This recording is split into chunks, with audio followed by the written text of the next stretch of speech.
Hey, this is Jules1, the Homeless Gamer. Previously, I made a list of videos on the PlayStation 3's real limits. Well, apparently, that has given some people the right to think that the 360 is uber superior, when in reality it's actually not. So today, in the interest of fairness, we're going to examine the bottlenecks of the 360. That's right, this time it's the 360's real limits. Let's start with the CPU. The Z9 triple-core processor from IBM is in fact three slightly enhanced power processing elements. That's right, the same power processing elements that's used for the cell. But because of that, people forget that the power processing element is in fact a stripped down power PC core. And the PPE's main purpose was just to give out instructions to the other SPEs, the synergistic processing elements, the very powerful and very fast codependent cores of the cell processor. So, because of that, the bottleneck with the Xenon coprocessor, despite having 128 by 128 VMX, is the fact that it hardly does anything.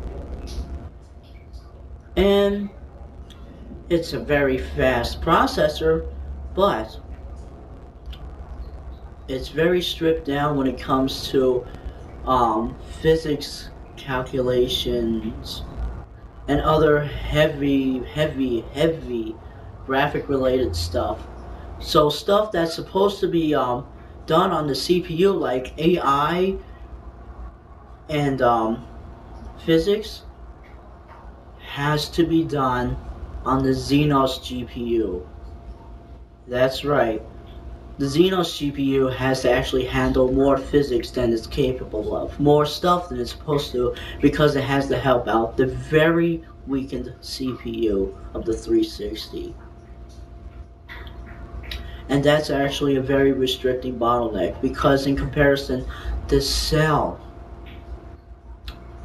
is almost the opposite, but it's that much more powerful that professional developers, some really tough coders, I mean, like Sony's first party team and other guys that know how to handle the cell processor, can really eke out that much more juice in the cell to help out, and first party games still look phenomenal.